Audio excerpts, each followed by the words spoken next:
వాగర్ధావివ సంపృక్తో వాగర్ధప్రతిపత్తయే జగతః పితరౌ వందే పార్వతీ పరమేశ్వరౌ. సభాయే నమః. ఈరోజు మనం మూడవ నాయనారైన మారన్ నాయనార్ గురించి చెప్పబోతున్నాను. ఈయన ఇళయాంగుడి అనే ఒక పట్టణంలో ఈయన నివసిస్తూ ఉండేవారు. ఆయన తాతల దగ్గర నుంచి కూడా చక్కగా ఆస్తిపాస్తులున్న కుటుంబం అది. అయితే వారి దగ్గర నుంచి ఈయన వరకు కూడా ఎప్పుడూ దాన ధర్మాలు చేస్తూ ఉండేవారు. దానము ధర్మము. దానం అంటే దరిద్రులకు చేసేది. అదేవిధంగా రెండో రకమైన దానం మన దరిద్రం పోగొట్టుకోవడం చేసేది. ఇంకా ధర్మం అంటే వైదిక విహితమైన కార్యక్రమాలు చేసేది. ఇలా చక్కగా ఖర్చు పెడుతూ ఉండేవాడు ఆయన. అందుచేతనే ఆయన దగ్గర ఎప్పుడు కూడా లక్ష్మీదేవి ఉండేది.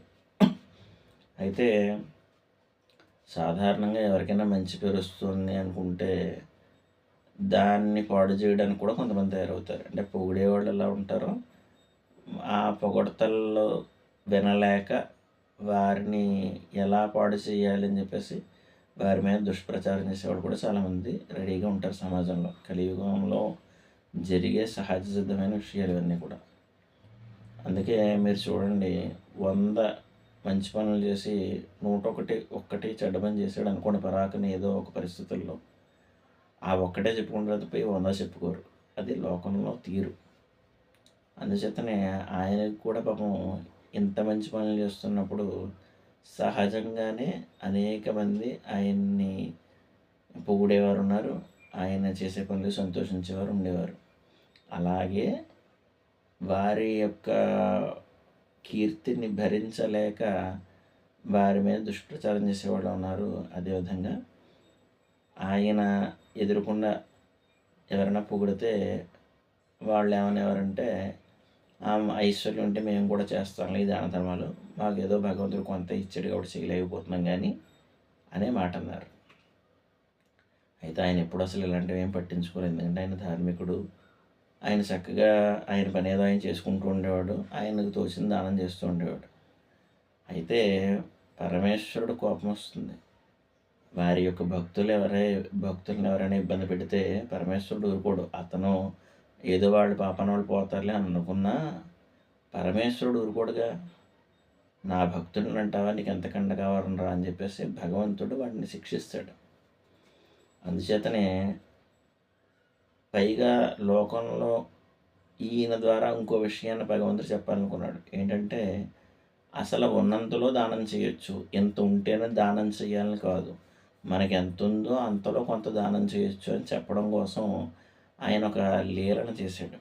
అదేంటయ్యా అంటే, ఎవరైతే ఈ మారన్ అనే భక్తుడు ఉన్నాడో అతడికి క్రమక్రమంగా దరిద్రాన్ని సంభవించేలా చేశాడు.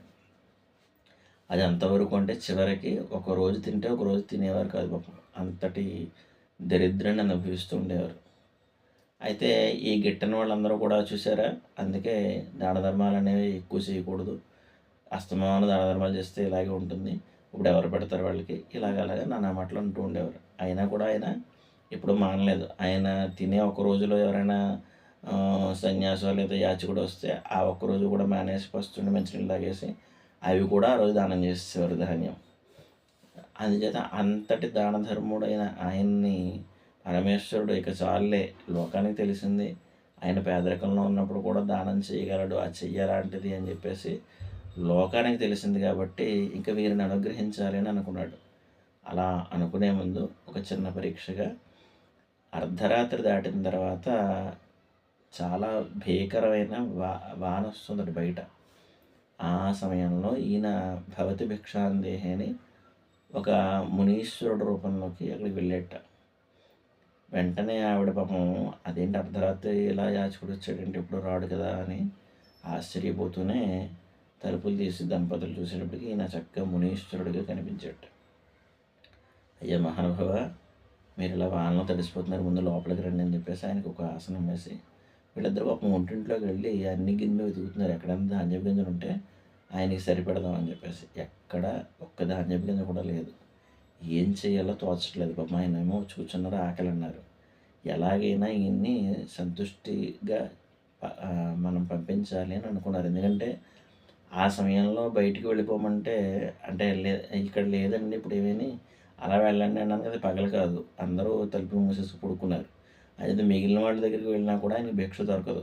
అయితే ఏది చేసినా మనమే చేయాలి పాపం వాళ్ళు అనుకున్నారు. ఆ కారణం చేత ఆవిడ ఒక సలహా ఇచ్చింది.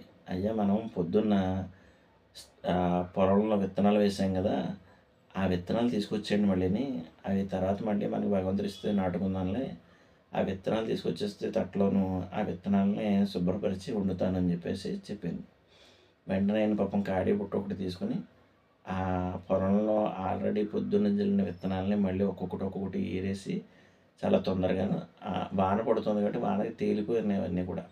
అంచేత వాటిలన్నిటిని పోగొట్టేసి ఆ తట్టలో వేసేసి అలాగే ఆ గట్టు మీద ఒక 2, 3 ఆకుకూరల రకాలు కనపడతాయి. అవి కూడా తుంచి ఆ తట్టలో వేసేసుకుని ఇంటికి వచ్చేసాడు ఆయన ఆ వర్షంలోనే.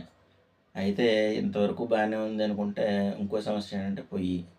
వానలు కాబట్టి కట్టెలన్నీ బయట తడిసిపోయినాయి. ఇప్పుడు ఎలాగా ఈ పొయ్యి మండడం అని మళ్ళీ సందిగ్ధంలో పడితే అప్పుడు ఆయన ఒక గొడ్డలు తీసుకుని ఆ ఇంటి వాసాన్ని పాపం నరికి ఆ ఆకలి కన్నా ఎక్కువ ఏది కాదని చెప్పేసి తను కట్టుకున్న ఏదైతే ఇల్లు ఉందో ఆ ఇల్లు వాసాలను నరికేసి అవే వంట చెరుగ్గా మార్చి మొత్తం మీద ఆ భిక్షకుడికి భోజనం చేసి పెట్టించట. అందుచేత ఆయన పరమ సంతృప్తి పొంది ఆయన పరమేశ్వరుడు స్వరూపంతో వాళ్ళకి దర్శనమిచ్చి వారికి అనేక విధాల వరాలు ఇచ్చి చివరికి వారికి మోక్షాన్ని ఇచ్చట. అదేవిధంగా వారికి అనంతమైన ఐశ్వర్యాన్ని ఇచ్చట. అంచేత అతను ఇహంలో సకల సుఖాలని కూడా పొంది పరంలో శివ సాయుధ్యాన్ని పొందేట. అంచేత ఇలాంటి భక్తుల యొక్క కథలను మనం తెలుసుకోవడం వల్ల మనకి కూడా ధార్మికమైన గుణాలని ఏర్పరచుకోవడం కోసం ఇలాంటి భక్తుల గాథలు వినడం వలన మనం ఏం చేస్తే పరమేశ్వరుడు సంతోషిస్తాడు, పరమేశ్వరుడు యొక్క దృష్టిలో మనం ఎలా పడతాం అనేది తెలుసుకోవడానికి చాలా సులభమైన మార్గమే ఈ నాయనారి కథలు.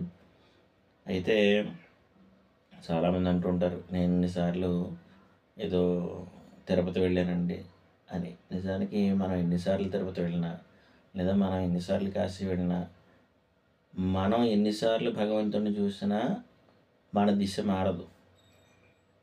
నిజానికి భగవంతుడు మనల్ని చూడాలి, మనం భగవంతుడిని చూడడం కాదు.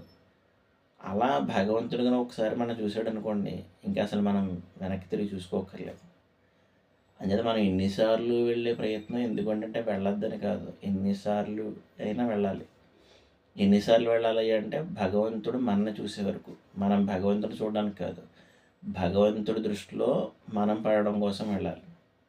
అలా ఒకసారి అమ్మవారిని శంకరాచార్యులు రెండు ఉంటారు రేగంటి చూపు అని. అంటే ఇలా చూస్తున్నది అలా పక్కకు ఒకసారి చూస్తుంటుంది అమ్మవారు. అలా ఒక్క సెకండ్ చూసేంత మాత్రం చేత అతను పరమేశ్వర్యవంతుడు అయిపోతాడట. క్రీగంటి చూపు అంటారు దాన్ని. అందుచేత భగవంతుడి యొక్క పూర్తి దృష్టి అక్కర్లేదు, పూర్ణ దృష్టి, కనీసం క్రీగంటి చూపు కనుక పడితే మన మీద అది అఖండమైన ఐశ్వర్యాన్ని ఆరోగ్యాన్ని కలిగిస్తుంది. అలాంటి భక్తి తత్పరతల్ని మనం అలవాటు చేసుకోవాలని చెప్పి మీ అందరికీ తెలియజేస్తూ సభాయీ నమః. పరమేశ్వరార్పణమస్తు.